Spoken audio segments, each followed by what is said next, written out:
knows the White House card sucks. Like, he knows that they were pushing this for over a year, and it fell extremely short of expectations. I mean, he was so upset about it. He was talking about a fight falling out the day before. You know, it's I can guarantee you he's not happy with it either. And he's the one that taught me through example to speak my mind. And once they've moved into the streaming model, it's just not about putting on the best fights possible anymore. You know, Dana is legally beholden to the shareholders and to maximize shareholder value.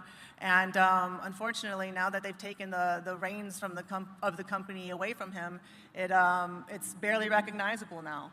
And they need to be saved from themselves. It used to be that UFC was the best place that you could come in combat sports to make a living and be paid fairly, and now it's no longer, it's one of the worst places to go. Why so many of their top athletes are leaving to go and find pay elsewhere. It's why their champions like Valentina are selling pictures of their titties on OnlyFans.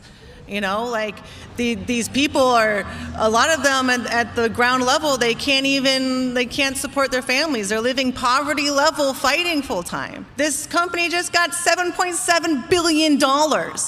Like, there's no reason that they can't afford to pay their athletes at least a living wage, and not even that, to at least be able to match what these athletes are making in other sports. Why would they expect to get the best athletes and the best aspiring kids that want to be something into MMA? Why not go into football? Why not go into boxing? Why not go into anything else? And so they're bleeding talent because of their short-term greed. They're thinking about the next quarter. They're thinking about the shareholders, and they're not thinking about their responsibility to be, stewards of the future of the sport.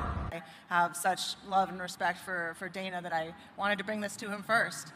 And I said, I know I can do this on my own, but I would rather fight for you than to fight for me. Just make it make sense for me. And originally we were going to do it New Year's, and it was going to be under the last fight under the pay-per-view model, and he offered me the best pay-per-view structure ever, and I was so grateful. But then, Gina said she needed more time to get in the best shape possible, and that she wanted me to fight the best version of herself.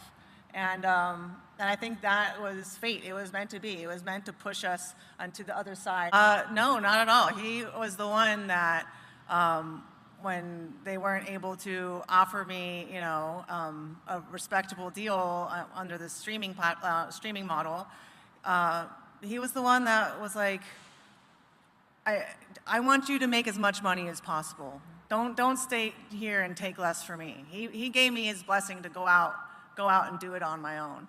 And if anyone's been his apprentice, on how to be a promoter, it's been me. And after I let him know before anybody else that I had gone to Netflix, and I wanted to, I didn't want him to be upset with me, and he was like, I could never be upset with you. I love you so much. I want you to do great. I want this to be successful. He's always been my friend first before anything else. And I think that most of my criticisms of the UFC now is because Dana isn't the owner, and he isn't calling the shots, and he isn't running things the way that he wants, because he's an employee of the company now. He's not an owner. And I think it was a big mistake of theirs to not let him just run things the way that he always has.